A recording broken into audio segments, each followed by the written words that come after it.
লোহার পাকগুলোকে গলিয়ে একটা দেয়াল করা হয়েছে এবং তার উপরে তামা ঢেলে দেওয়া হয়েছে। আপনারা জানেন তামার চেয়ে লোহা শক্তিশালী, লোহার চেয়ে তামা কম শক্তিশালী। যদিও লোহা তামার চেয়ে বেশি শক্তিশালী, কিন্তু লোহা যখন পানির সংস্পর্শে আসে, পানির কাছাকাছি আসে, লোহার মধ্যে কি ধরে? জং ধরে। তামা যদিও লোহার চেয়ে কম শক্তিশালী, তামার মধ্যে কিন্তু কোনো জং ধরে।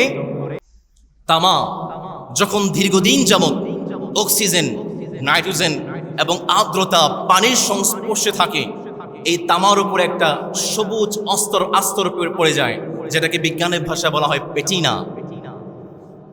এই আস্তরটা তামার কোনো শত্রু নয়। লোহার মধ্যে জং ধরলে যেমন লোহাটা ভিতর থেকে ক্ষয় হয়ে যায়, তামার ক্ষেত্রে ব্যাপারটা ঠিক উল্টো। একটা প্রটেক্টিভ লেয়ার বা প্রাকৃতিক ডাল হিসাবে তৈরি হয়ে যায় তামার উপরে। যখন অক্সিজেন বা পানির সংস্পর্শে থাকে, তামার উপরে একটা সবুজ আস্তর পড়ে যায় এবং এই সবুজ আস্তরের কারণে ভিতরে তামাটা অক্ষত থাকে। একটা বেস্ট এক্সাম্পল আপনাদেরকে দিচ্ছি, স্ট্যাচু অফ লিবার্টি, আমেরিকার বিখ্যাত শহর নিউ ইয়র্কে অবস্থিত। আপনারা শুনেছেন, গুগলে গিয়ে সার্চ করবেন the image, the picture of Statue of Liberty. Statue of লিবার্টির পিকচার আপনারা দেখবেন এটা হচ্ছে সবুজ কালার, গ্রিন কালার।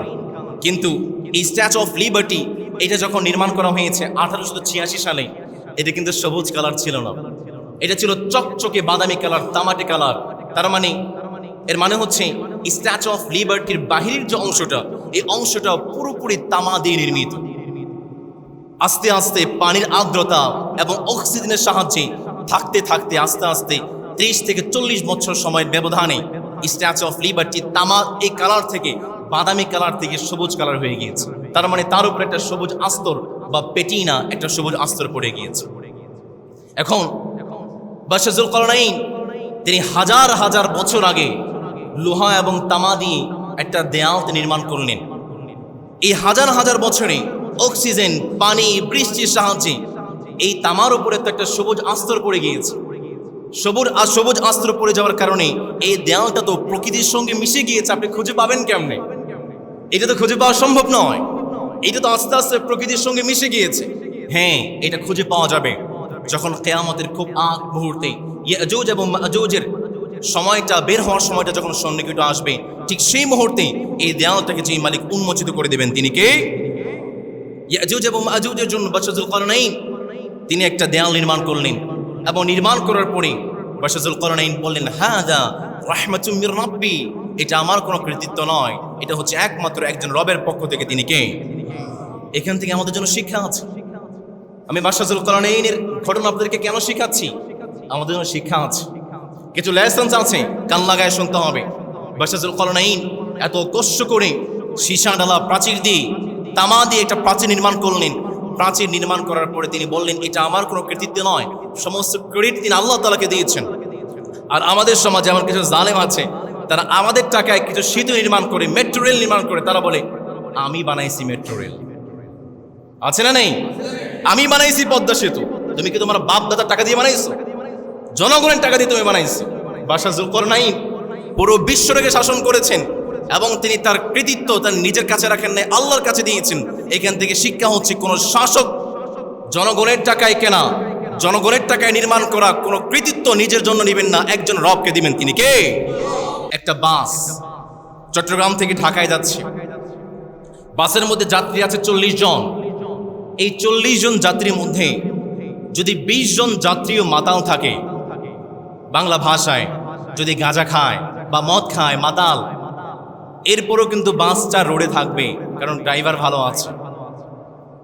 কিন্তু এই 40 জনের বাসে 40 জনই ভালো মানুষ, মুত্তাকি, পরহেজগার, ড্রাইভার মাতাল। বাসটাকে রাস্তায় থাকবে নাকি খাদে পড়বে? বাদশাহ যুলকারনাইনের জীবন থেকে শিক্ষা হচ্ছে, একটা দেশের মানুষ ঠিক তখনই ভালো থাকবে যখন একটা দেশের শাসক ভালো হয়ে যাবে।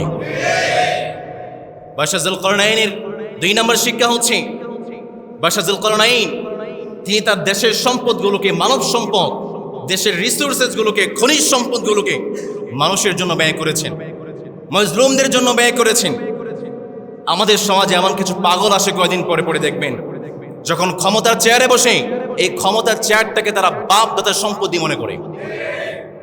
আর এই বাপ দাদার সম্পত্তি টিকিয়ে রাখার জন্য জনগণের ট্যাক্সের টাকায় গুলি কিনে আবার সেই জনগণের ট্যাক্সের টাকায় কেনা গুলি জনগণের বুকের মধ্যে চালিয়ে দেয়। বাদশাহ যুলকারনাইনের জীবন থেকে শিক্ষা হচ্ছে, আপনি আপনার দেশের সম্পদগুলোকে মাজলুমদের জন্য ব্যয় করবেন, জালিম হতে যায়েন না, কারণ জালিমদের পরিণতি খুব বেশি ভালো হয় না, ঠিক কিনা? বাদশাহ যুলকারনাইনের জীবন থেকে শিক্ষা হচ্ছে, তিনি ছিলেন ন্যায়পরায়ণ, তিনি ছিলেন ইনসাফওয়ালা। একটা দেশ যদি এগিয়ে নিতে হয় ইনসাফ লাগবে, একটা দেশ যদি সামনের দিকে এগিয়ে নিতে হয় ন্যায় বিচার লাগবে, যেই ন্যায় বিচারটা আমার বাংলাদেশে নাই। বাদশাহ যুলকারনাইনের জীবন থেকে শিক্ষা হচ্ছে, তিনি অত্যন্ত জ্ঞানী মানুষ ছিলেন। একটা বার চিন্তা করে দেখেন, তিনি প্রথমে লোহা দিয়েছেন, লোহার উপরে তামা দিয়েছেন, যেন লোহা তো পানির সংস্পর্শে আসলে বৃষ্টি আসছে জং ধরে যায়, কদিন পর নষ্ট হয়ে যাবে, তামা তো জং ধরে না। এই বুদ্ধি তার মাথায় কিভাবে আসলো আমি বুঝতে পারি নাই, এখন পর্যন্ত আমার মাথায় আসে নাই। তিনি কতটা জ্ঞানী ছিলেন এবং তিনি কতটা পরিকল্পনা নিয়ে কাজ করেছেন। সুতরাং একটা দেশ যদি এগিয়ে নিতে হয় পরিকল্পনা ওয়াইজ কাজ করতে হবে। আমার দেশের পরিকল্পনা কেমন জানেন? 1 বছর আগে একটা রাস্তা বানাইছে, 1 বছর পরে সেটা শেষ। আমার দেশের পরিকল্পনা হচ্ছে, কিছু লুটেরা বদমাশ চোর আছে যারা ব্রিজ তৈরি করতে রডের বদলে বাঁশ ঢুকায় দেয়। আমার দেশের পরিকল্পনা হচ্ছে, আমার দেশ চোর চারটায় ভরে গিয়েছে, সুযোগ পাইলেই দেশের টাকা মেরে দিয়ে বেগম পাড়ায় বাড়ি বানাতে চায়। বাদশাহ যুলকারনাইন তিনি পরিকল্পনাকারী ছিলেন, অত্যন্ত জ্ঞানী মানুষ ছিলেন। সুতরাং দেশটাকে যদি এগিয়ে নিতে হয় জ্ঞানী শাসক লাগবে, পরিকল্পনা ওয়াইজ দেশটাকে এগিয়ে নিতে হবে। সর্বশেষ প্রিয় ভাইয়েরা, বাদশাহ যুলকারনাইন তিনি এত বড় বাদশা ছিলেন, এত বড় ক্ষমতাধর ছিলেন, এরপরও তিনি একজন রবের উপরে ভরসা রাখতেন। তিনি কে? আল্লাহুম্মা সাল্লি আলা মুহাম্মাদ ওয়া আলা আলি মুহাম্মাদ কামা সাল্লাইতা আলা ইব্রাহিম ওয়া আলা আলি ইব্রাহিম ইন্নাকা হামিদুম মাজিদ।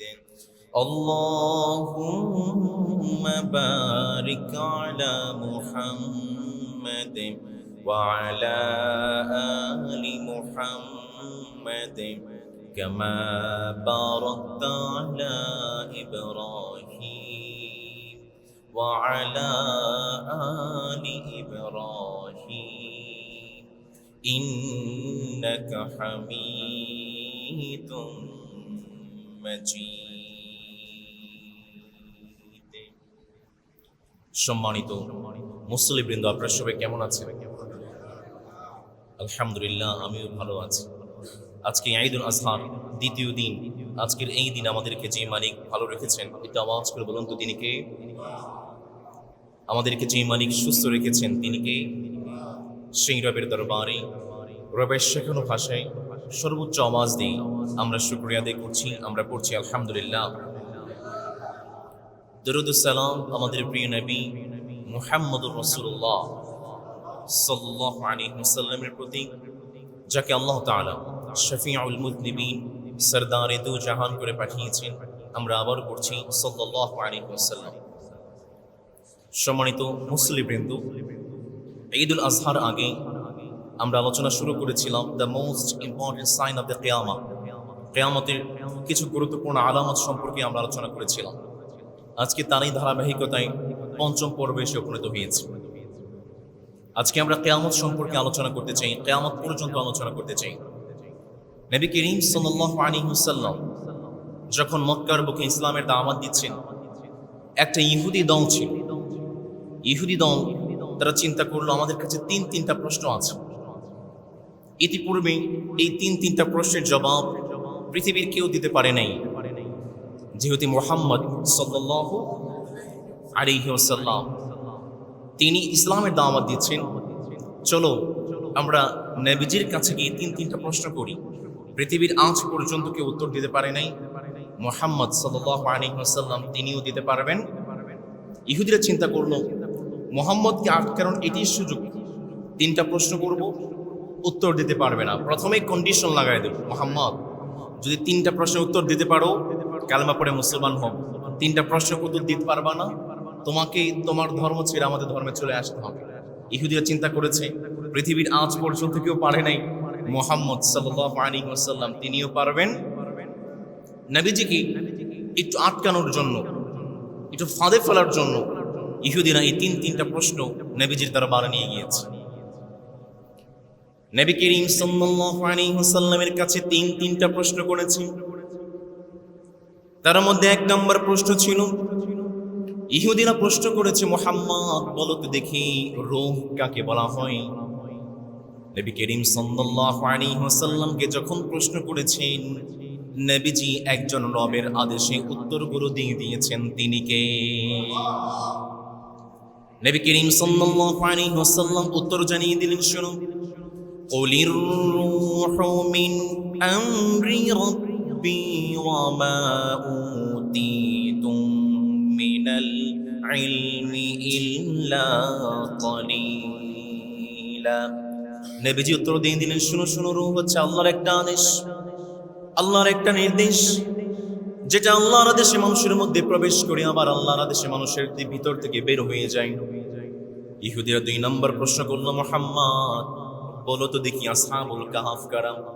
নবীজি উত্তর দিয়ে দিলেন, ইহুদিরা শুনো শুনো, আম হাসিবতা আন্না আসহাবাল কাহফি ওয়ার রাকিম কানু মিন আয়াতিনা আজাবা।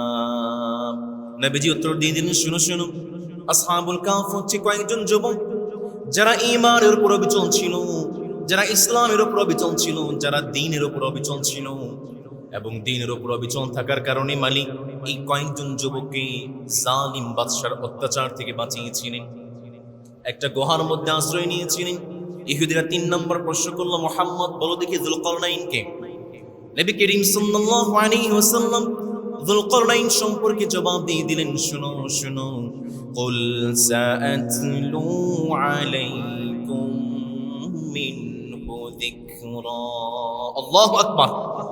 ইহুদিরা চিন্তা করেছিল মুহাম্মদ সাল্লাল্লাহু আলাইহি ওয়াসাল্লামের কাছে 3টা প্রশ্ন করব, মুহাম্মদ তো উত্তর দিতে পারবে না, মুহাম্মদ আটকে যাবে। চিন্তা করে বলুন তো দেখি, আওয়াজ করে বলুন তো দেখি, নবী করিম সাল্লাল্লাহু আলাইহি ওয়াসাল্লাম একজন রবের পক্ষ থেকে জবাব করে দিয়েছেন, তিনি কে? নবী করিম সাল্লাল্লাহু আলাইহি ওয়াসাল্লাম জবাব দিয়ে দিয়েছেন, যুলকারনাইন। আল্লাহ তাআলা যুলকারনাইন সম্পর্কে বিস্তারিত আমাদেরকে জানিয়ে দিয়েছেন। নবী করিম সাল্লাল্লাহু আলাইহি ওয়াসাল্লাম বললেন, শুনো শুনো, যুলকারনাইন সম্পর্কে শুনো। যুলকারনাইন হচ্ছে সেই বাদশা, আমার নাম সূরাতুল কাহফের 84 নম্বর আয়াতে সুন্দর করে বললেন, বান্দা শুনো, ইন্না মাক্কান্না লাহু ফিল আরদি ওয়া আতাইনাহু মিন কুল্লি শাইইন সাবাবা। আমার রব জানিয়ে দিলেন, শুনো শুনো, যুলকারনাইন হচ্ছে সেই বাদশা, যেই বাদশাকে আমি পৃথিবীর বুকে রাজত্ব দিয়েছিলাম, পৃথিবীর বুকে ক্ষমতা দিয়েছিলাম, যে বাদশা প্রাচ্যের দেশগুলো বিজয়ী করেছে, যেই বাদশা পাশ্চাত্যের দেশগুলোকে বিজয়ী করেছে, যেই বাদশা পুরো পৃথিবীকে শাসন করেছে। আর যুলকারনাইন বাদশাকে আমি এমন কিছু শক্তি দিয়েছিলাম, যে শক্তির মাধ্যমে যুলকারনাইন বাদশা পুরো পৃথিবীতে ন্যায় বিচার প্রতিষ্ঠা করেছে। আল্লাহু আকবার। যুলকারনাইন, কর্ণন, এটি হচ্ছে আরবি শব্দ। কর্ণ অর্থ হচ্ছে সিং, এর দ্বিবচন হচ্ছে করনাইন, তার মানে 2টা সিং। যুলকারনাইন মানে হচ্ছে যিনি 2টা সিংওয়ালা, যার 2টা সিং আছে। মুফাসসিরিন কিরাম বলেছেন, এই যুলকারনাইন আসলে কে? যুলকারনাইনের পরিচয়টা কি? তাফসীরের কিতাবগুলোতে এসেছে, যুলকারনাইন সে কোনো ফেরেশতা নয়, সে কোনো জিন কিংবা ভূত নয়, সে হচ্ছে আমাদের মতো মানুষ। যুলকারনাইন তিনি ছিলেন পরহেজগার, আল্লাহ এবং পরকাল বিশ্বাসী একজন বিশাল সম্রাট। যুলকারনাইন তিনি ছিলেন একজন বাদশা, যিনি প্রাচ্যের দেশসমূহ বিজয়ী করেছিলেন, যিনি পাশ্চাত্যের দেশসমূহ বিজয়ী করেছিলেন। যুলকারনাইন তিনি হচ্ছেন সৎ এবং ন্যায় বিচারক, যিনি পুরো পৃথিবীতে ন্যায় বিচার প্রতিষ্ঠা করেছিলেন। যুলকারনাইন তিনি ছিলেন একজন বিজেতা। যুলকারনাইন তিনি ছিলেন এমন একজন মানুষ যার সম্পদের প্রতি কোনো লোভ ছিল না, যার মনের পূজারী ছিলেন না, একমাত্র একজন রবকে ভালোবাসতেন, তিনি কে? যুলকারনাইনকে যুলকারনাইন কেন বলা হয়? তাফসীরের কিতাবগুলোতে এসেছে। ইবনে কাসীর রাহিমাহুল্লাহ তিনি ফাতহুল কাদিরে নিয়ে এসেছেন যুলকারনাইনকে যুলকারনাইন বলার এক নম্বর কারণ হচ্ছে, কোন কোন মুফাসসিরিন কেরাম বলেছেন তার চুলের দুইটা জুটি ছিল, দুইটা গুচ্ছ ছিল, এই জন্য যুলকারনাইনকে যুলকারনাইন বলা হয়। কোন কোন তাফসীরকারক বলেছেন তিনি যেহেতু প্রাচ্যের দেশগুলোকে বিজয়ী করেছিলেন, পাশ্চাত্যের দেশগুলোকে বিজয়ী করেছিলেন, এই জন্য তাকে বলা হয় যুলকারনাইন। কেউ কেউ বলেছেন তার মাথায় দুইটা ক্ষত ছিল, যার কারণে বলা হয় যুলকারনাইন। আবার কোন কোন তাফসীরকারক বলেছেন যুলকারনাইনকে যুলকারনাইন বলার কারণ হচ্ছে তার মাথায় সিংহের মতো দুইটি চিহ্ন ছিল, এই জন্য তাকে বলা হয় যুলকারনাইন। যুলকারনাইন সম্পর্কে পৃথিবীতে অনেক রিসার্চ হয়েছে, অনেক গবেষণা হয়েছে। যারা গবেষণা করেছেন তাদের মধ্যে অন্যতম হচ্ছেন মৌলানা আজাদ। তিনি তার রিসার্চে বলেছেন যুলকারনাইন সম্পর্কে যে তথ্যগুলো আমরা পাই, যে গুণগুলো আমরা পাই, সেই গুণগুলো একজন পারস্য সম্রাটের সঙ্গে মিলে যায়। যে পারস্য সম্রাটকে ইউনানি ভাষায় বলা হয় সাইরাস, হিব্রু ভাষায় বলা হয় খোরাস, আরবি ভাষায় বলা হয় কায়খসরু, এবং তিনি তার রাজত্বকাল ছিল খ্রিস্টপূর্ব 539।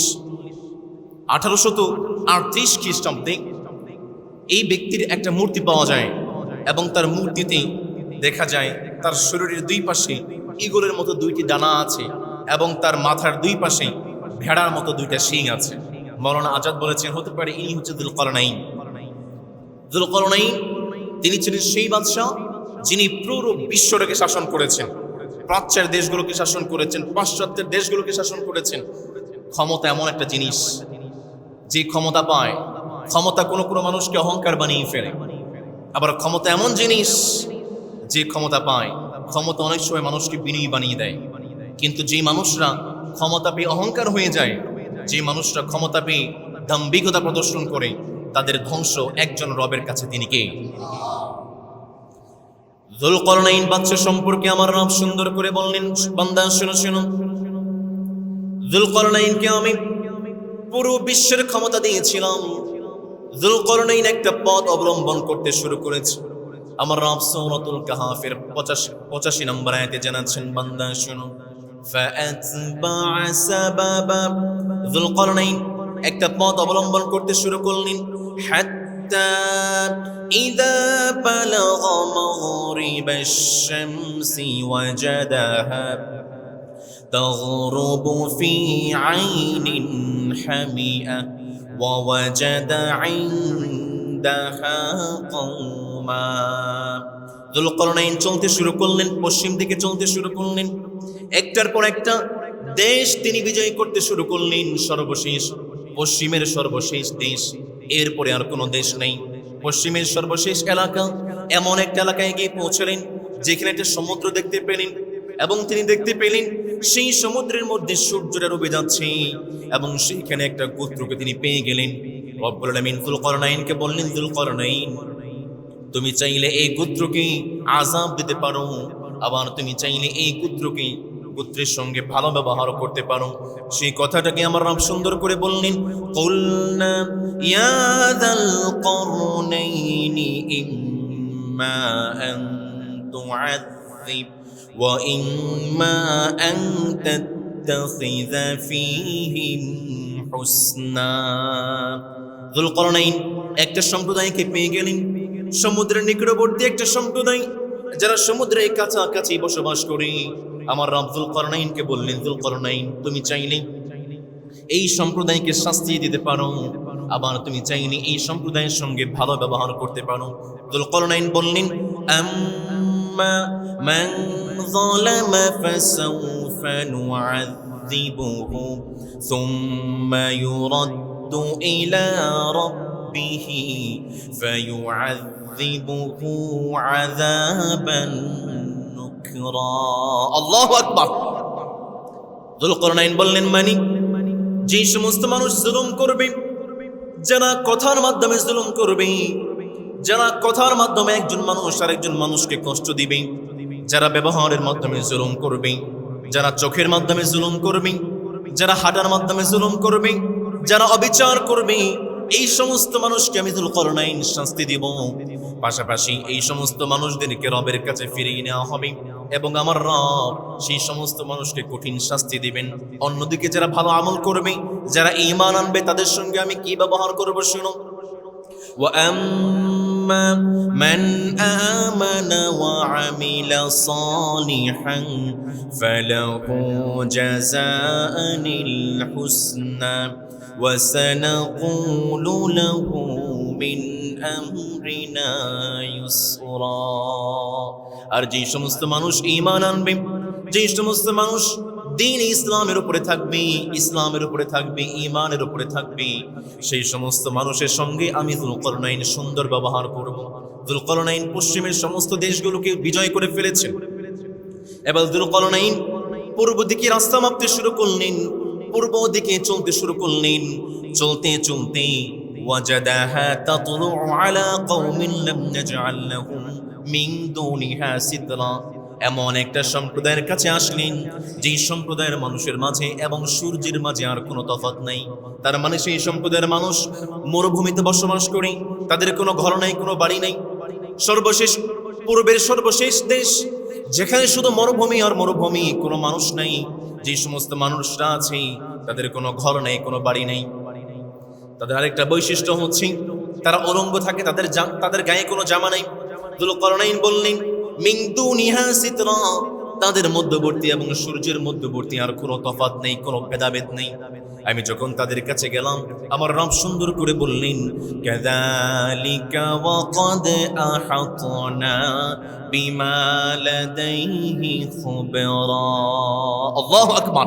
যুলকারনাইন তিনি যেভাবে পশ্চিমের সমস্ত দেশগুলোকে বিজয় করেছিলেন, ঠিক একইভাবে যুলকারনাইন পূর্বের সমস্ত দেশগুলোকে বিজয় করেছেন। আমার কথা যদি বুঝে থাকেন বলুন তো দেখি। যুলকারনাইন এই যে পূর্বের সমস্ত দেশগুলোকে বিজয় করলেন, পশ্চিমের সমস্ত দেশগুলোকে বিজয় করলেন, একজন রবের সাহায্য করেছেন, তিনি কে? এবার আসেন আমরা মূল ঘটনায় চলে যাই। যুলকারনাইন পূর্বের সমস্ত দেশ বিজয় শেষ, পশ্চিমের সমস্ত দেশ বিজয় করা শেষ। এবার যুলকারনাইন আরেকটা পথ ধরে শুরু করলেন, আরেকটা পথে চলতে শুরু করলেন। দক্ষিণ দিক থেকে যুলকারনাইন দেশগুলোকে বিজয় করতে শুরু করলেন। সেই কথাটা কি আমার রব চমৎকার করে বললেন, বান্দা শুনো। হাত্তা ইযা বালাগা বাইনাস সাদ্দাইনি ওয়াজাদা মিন দুনিহিমা কওমান লা ইয়াকাদুনা ইয়াফকাহুনা কওলা। যুলকারনাইন চলতে শুরু করলেন। চলতে চলতে দুইটা পাহাড়ের মধ্যবর্তী একটা এলাকায় এসে উপনীত হলেন। এই এলাকায় এসে এমন একটা সম্প্রদায়কে পেলেন, এমন একটা জাতিকে পেলেন যে জাতির কথা যুলকারনাইন বুঝতে পারছিলেন না। যুলকারনাইন তাদের কথাগুলো বোঝার চেষ্টা করলেন। তারা যুলকারনাইন বাদশার কাছে এসে আবেদন জানাতে শুরু করেছে। তারা ইতিমধ্যে খবর পেয়ে গিয়েছে পৃথিবীর অন্যতম একজন ন্যায় বিচারক শাসক হচ্ছে যুলকারনাইন। সে এলাকার মানুষ যুলকারনাইন বাদশার কাছে এসেছে। যুলকারনাইন বাদশার কাছে এসে তারা একটা আবেদন জানিয়েছে। কি আবেদন জানিয়েছে শুনেন। আমার রব সেই কথাটাকে বললেন, ক্বালু ইয়া যাল করনাইনি ইন্না ইয়াজুজ ওয়া মাজুজ মুফসিদুনা ফিল আরদ। সে এলাকার মানুষ যুলকারনাইন বাদশার কাছে এসে বলে, যুলকারনাইন বাদশা, ইয়াজুজ এবং মাজুজ দুইটা বর্বর সম্প্রদায় সব সময় আমাদের উপর অত্যাচার করে, জুলুম করে, নির্যাতন করে, আমাদের বাড়ি ঘরে এসে হামলা করে, আমাদের মা বোনদের উপর অত্যাচার করে, আমাদের মালামালগুলো লুট করে নিয়ে যায়। বাদশা যুলকারনাইন, শুনেছি আপনি ন্যায় বিচার, শুনেছি আপনি সবসময় ইনসাফের সঙ্গে বিচার করেন। আমরা আপনার জন্য কিছু খরচাপাতির ব্যবস্থা করব, কিছু টাকা পয়সার ব্যবস্থা করব। ফাহাল নাজআলু লাকা খরজা। বাদশা যুলকারনাইন, আপনাকে আমরা কিছু টাকা পয়সা দেব, দয়া করে মায়া করে ইয়াজুজ এবং মাজুজ এবং আমাদের মধ্যবর্তী একটা দেয়াল আপনি নির্মাণ করে দেন, যেন আপনারা ইয়াজুজ মাজুজের অনিষ্টকারী, তাদের ফাসাদ এবং তাদের হামলা থেকে বাঁচতে পারি। যুলকারনাইন তিনি জবাব দিয়ে বললেন, আমি অবশ্যই তোমাদেরকে সাহায্য করব। সেই সমস্ত সম্প্রদায় যুলকারনাইনকে এসে বললেন, যুলকারনাইন, আমরা তো আর টিকতে পারছি না, ইয়াজুজ এবং মাজুজের অত্যাচারে আমরা বড্ড অতিষ্ঠ হয়ে গিয়েছি। ইয়াজুজ এবং মাজুজ, ইয়াজুজ এবং মাজুজ তারা কারা? তারা ফেরেশতা নয়, জিনভূত নয়, আমাদের মতোই মানুষ। আদম সন্তানের সবচেয়ে খারাপ দুইটি জাতির নাম হচ্ছে ইয়াজুজ এবং মাজুজ। বিশিষ্ট তাফসীর কারক মুহাদ্দিস ইবনে হাজার আসকালানী রাহিমাহুল্লাহ তিনি বলেছেন, নূহ আলাইহিস সালামের ছেলে ইয়াফেসের পরবর্তী বংশধরদের দুইটি খারাপ গোত্রের নাম হচ্ছে ইয়াজুজ এবং মাজুজ।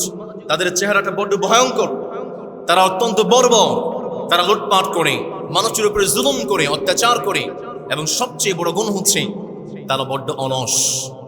ইয়াজুজ এবং মাজুজ তারা বড্ড অলস। এবং ইয়াজুজ এবং মাজুজের ঘটনা আল্লাহ তাআলা নবী করিম সাল্লাল্লাহু আলাইহি ওয়াসাল্লামের মাধ্যমে জানিয়ে দিয়েছেন। সুবহানাল্লাহ পড়বেন না? একবার সাহাবায়ে কেরাম এভাবেই মসজিদে বসে আছেন, নবীজি মসজিদে আসলেন, সাহাবায়ে কেরামকে প্রশ্ন করলেন, মা তাযাকিরুন, আমার সাহাবারা তোমরা কি নিয়ে আলোচনা করছো? সাহাবায়ে কেরাম বললেন, নবী নাযকুরুস সাআব, আমরা কিয়ামতের আলামত সম্পর্কে আলোচনা করছি। নবীজি বললেন, আমার সাহাবারা 10-10টি সাইন আছে, 10-10টি আলামত আছে। এই 10-10টি আলামত যতক্ষণ পর্যন্ত কিয়ামত, যতক্ষণ পর্যন্ত পৃথিবীতে আত্মপ্রকাশ না ঘটবে ততক্ষণ পর্যন্ত কিয়ামত হবে না। তার মধ্যে 1 নম্বর আলামত হচ্ছে আদ-দুখান, পৃথিবীতে একটা ধোঁয়া বের হয়ে যাবে। 2 নম্বর আলামত হচ্ছে পৃথিবীতে দাজ্জাল চলে আসবে। 3 নম্বর আলামত হচ্ছে এমন একটা জন্তু, এমন একটা পশু বের হয়ে যাবে যে পশুটা মানুষের সঙ্গে কথা বলবে। নবী করিম সাল্লাল্লাহু আলাইহি ওয়াসাল্লাম বললেন, কিয়ামতের আগে যেই সূর্যটা পূর্ব থেকে উদিত হয়ে পশ্চিমে অস্ত যায়, সেই সূর্যটার পূর্ব থেকে উদিত হবে না, পশ্চিম থেকে উদিত হবে। নবীজি বললেন, কিয়ামতের আগে ঈসা আলাইহিস সালাম আসবেন। নবীজি বললেন, পৃথিবীতে 3টা ভূমিকম্প হবে। একটা ভূমিকম্প হবে পূর্বে, আরেকটা ভূমিকম্প হবে পশ্চিমে, আরেকটা ভূমিকম্প হবে খুদ সৌদি আরবে, আরেকটা আগুন বের হয়ে যাবে ইয়েমেন থেকে। নবীজি সর্বশেষ বললেন, কিয়ামতের 10 নম্বর আলামত হচ্ছে ততক্ষণ পর্যন্ত কিয়ামত হবে না যতক্ষণ না পৃথিবীতে ইয়াজুজ এবং মাজুজের আত্মপ্রকাশ হবে। নবীজির কাছে সাহাবায়ে কেরাম বললেন, নবী ইয়াজুজ এবং মাজুজের বৈশিষ্ট্যগুলো কেমন হবে বলেন। নবীজি বললেন, ইয়াজুজ এবং মাজুজ তারা দুইটা জাতি। ইয়াজুজ একটা জাতি, মাজুজ আর একটা জাতি। তাদের অধীনে 4000 জাতি আছে। ইয়াজুজ এবং মাজুজের একজন ব্যক্তি ততক্ষণ পর্যন্ত মৃত্যুবরণ করে না যতক্ষণ না তার সামনে তার ঔরসজাত 1000 সন্তান দেখতে না পায়। সাহাবায়ে কেরাম বললেন, নবী ইয়াজুজ মাজুজের চেহারাটা কেমন হবে? নবীজি বললেন, সিরিয়ার একটা বিখ্যাত গাছের নাম হচ্ছে আরুস গাছ। নবীজি বললেন, ইয়াজুজ মাজুজের চেহারা হবে আরুস গাছের মতো। তারা লম্বাই হবে 120 হাত। তাদের চোখগুলো ছোট ছোট হবে, চুলগুলো কোঁকড়ানো থাকবে, কপালটা প্রশস্ত হবে। কোনো লোহা, কোনো ঘোড়া ইয়াজুজ মাজুজের সামনে দাঁড়াতে পারবে না। তার মানে পৃথিবীর কোনো শক্তি ইয়াজুজ মাজুজের সামনে দাঁড়াতে পারবে না। তারা 1 হাত 1 কানের নিচে দিয়ে ঘুমায়, আর 1 কানটা সবসময় জাগ্রত থাকে। ইয়াজুজ মাজুজের সর্বশেষ বৈশিষ্ট্য হচ্ছে তারা হচ্ছে এতটাই বর্বর, এতটাই বর্বর, তাদের সামনে দিয়ে যখন কোনো পণ্য, হাতি, প্রাণী, কোনো হরিণ, কোনো বাঘ, কোনো সিংহ হেঁটে যায়, সঙ্গে সঙ্গে ইয়াজুজ মাজুজ সেই প্রাণীগুলোকে খেয়ে ফেলে। আল্লাহু আকবার! ইয়াজুজ এবং মাজুজ তারা হবে এতটাই ভয়ঙ্কর, পৃথিবীর কোন শক্তি ইয়াজুজ মাজুজের সামনে দাঁড়াতে পারবে?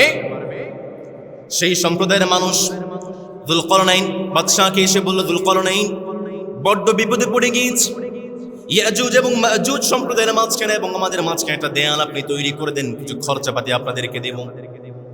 বাদশাহ যুলকারনাইন তিনি বললেন, সমস্যা নেই, কোনো খরচাপাতি লাগবে না। ক্বালা মা মাক্কান্নী ফীহি রাব্বি খায়রুন ফাআইনুনি বিকুওয়া আজআল বাইনাকুম ওয়া বাইনাহুম রাদমা। বাদশাহ যুলকারনাইন বললেন, কোনো খরচাপাতির প্রয়োজন নেই, আমার রব আমাকে সব কিছু দিয়েছেন, কিন্তু একটা জিনিসের প্রয়োজন আছে। ফাআইনুনি বিকুওয়া, সম্প্রদায়ের মানুষরা তোমরা আমাকে শ্রম দিয়ে সহযোগিতা করো, তোমরা আমাকে শ্রম দিয়ে আমাকে শক্তি যোগাও। আমি তোমাদের মাঝে এবং ইয়াজুজ মাজুজের মাঝে একটা দেয়াল আমি তৈরি করে দেব। ইয়াজুজ মাজুজ তাদের মাঝখান দিয়ে তোমাদের মাঝখানে একটা সীসা ডালা প্রাচীর আমি তৈরি করে দেব। বাদশাহ যুলকারনাইন তিনি জানতেন যে এলাকার মানুষের কাছে তিনি গিয়েছেন, সে এলাকার মানুষ হাফর দিয়ে, নল দিয়ে লোহাগুলোকে গলিয়ে পাত তৈরি করতে পারে, সীসাগুলোকে গলিয়ে তারা পাত তৈরি করতে পারে। এই জন্য বাদশাহ যুলকারনাইন সেই সমস্ত মানুষদেরকে বললেন, শোনো শোনো, আতুনি জুবারাল হাদিদ, তোমরা আমার জন্য কিছু লোহার পাত নিয়ে আসো।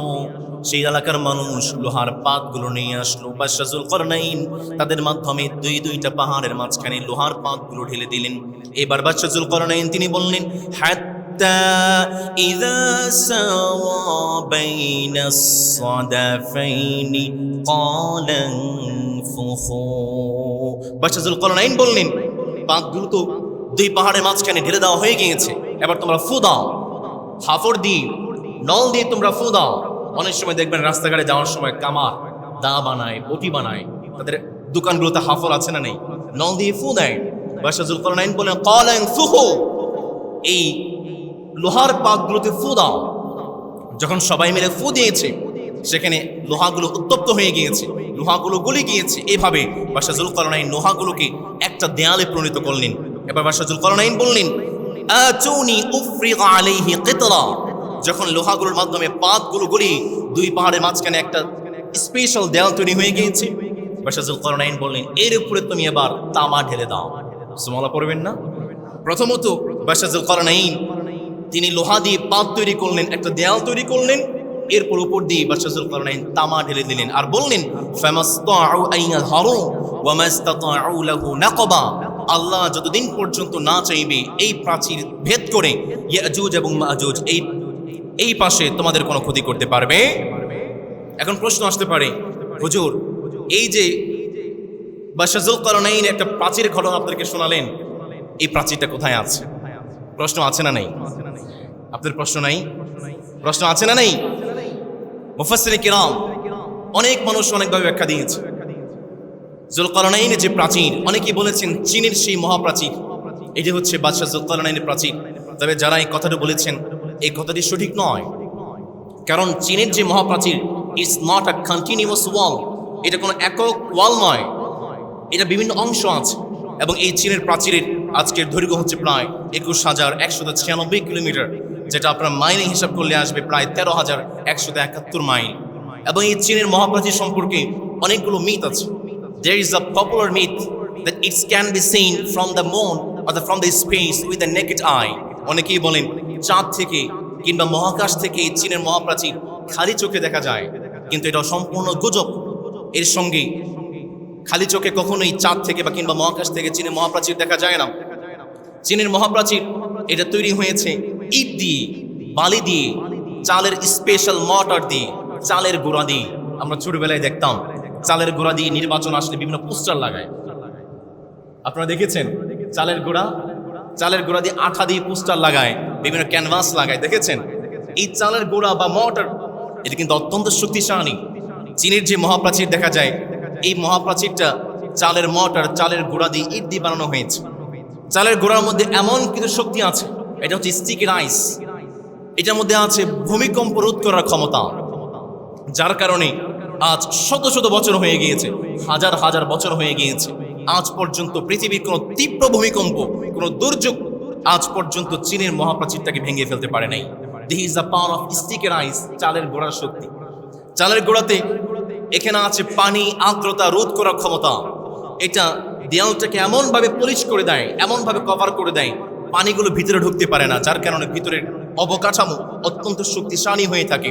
এর মধ্যে আছে আগাছা প্রতিরোধী ক্ষমতা। চীনের সেই মহাপ্রাচীর যে স্টিকি রাইস বা চালের গোড়া দিয়ে নির্মাণ করা হলো, ইটের গাঁথনিগুলোকে সুন্দর করে বসিয়ে দেওয়া হয়েছে, যার কারণে আজ পর্যন্ত কোনো জায়গায় কোনো ঘাস বা কোনো আগাছা আজ পর্যন্ত জন্মায় নাই। তবে এখানে দুঃখজনক একটা ঘটনা আছে। চীনের যে মহাপ্রাচীর, এটা নির্মাণ করার জন্য দক্ষিণ চীন থেকে বিপুল পরিমাণ আঠালো চাল উত্তর চীনে নিয়ে আসা হয়েছে। এমনও হয়েছে অনেক কৃষক মানুষের খাবারের চাল, মানুষ খাবার রান্না করতে গিয়েছে, সেই চাল পর্যন্ত নিয়ে আসা হয়েছে, যার কারণে সেখানে অনেক দুর্ভিক্ষ দেখা দিয়েছিল। বর্তমানে সায়েন্স বলছে, বর্তমান যে মডার্ন বুলডোজারগুলো আছে, শক্তিশালী বিল্ডিং ভাঙ্গার যে শক্তিশালী অস্ত্রগুলো আছে, সেই শক্তিশালী অস্ত্রগুলো দিয়েও এই স্টিকি রাইসের মাধ্যমে বা চালের গুঁড়োর মাধ্যমে যে গাঁথনি দেওয়া হয়েছে, এটা ভাঙ্গা অত্যন্ত দুষ্কর। এজন্য বর্তমান চীনে কয়েকটা সংস্কারের কাজ চলছে। বর্তমান চীনে প্রাচীন সেতুর কাজ চলতেছে, সমাধি সংস্কারের কাজ চলতেছে, এবং তারা এই স্টিকি রাইস এবং চালের গোড়ার ব্যবহার তারা করছে। সুতরাং জানা বনে বাদশাহ যুলকারনাইনের সেই ৬০ প্রাচীর, চীনের সেই মহাপ্রাচীর সঠিক নয়। কারণ বাদশাহ করনাইনের প্রাচীরটা ছিল তামা এবং লোহার, আর চীনের সেই মহাপ্রাচীর হচ্ছে ইটের। এটা কখনোই সম্ভব নয়। অনেকেই বলেন বাদশাহ করনাইনের সেই প্রাচীরটা হচ্ছে কাস্পিয়ান সাগরের উপকূলে অবস্থিত। ইতিহাস যেটাকে মহাবীর আলেকজান্ডার দ্য গ্রেট এটাকে নির্মাণ করেছিলেন। অবশ্য এই ওয়ালটা তামা এবং লোহার মাধ্যমে নির্মাণ করা হয়েছিল, এবং সেখানে একটা তোরণ আছে যেটাকে আমরা কাস্পিয়ান গেট কিংবা আলেকজান্ডার গেট নামে প্রসিদ্ধ হয়ে আছে। তবে এই কথাটাও সঠিক নয়। রাশিয়ার একদল গবেষক, মুসলিম গবেষক, তারা দাবি করেছেন আমরা যুলকারনাইনে সেই প্রাচীরটা পেয়েছি এবং সেই প্রাচীরটা বরফে আচ্ছাদিত হয়ে আছে। আমি বলবো এটাও সঠিক নয়, কারণ এখানে সূক্ষ্ম একটা বিজ্ঞান লুকিয়ে আছে। আমি আপনাদেরকে বলেছি লোহার পাতগুলোকে গলিয়ে একটা দেয়াল করা হয়েছে এবং তার উপরে তামা ঢেলে দেওয়া হয়েছে। আপনারা জানেন তামার চেয়ে লোহা শক্তিশালী, লোহার চেয়ে তামা কম শক্তিশালী। যদিও লোহা তামার চেয়ে বেশি শক্তিশালী, কিন্তু লোহা যখন পানির সংস্পর্শে আসে, পানির কাছাকাছি আসে, লোহার মধ্যে কি ধরে? জং ধরে। তামা যদিও লোহার চেয়ে কম শক্তিশালী, তামার মধ্যে কিন্তু কোনো জং ধরে।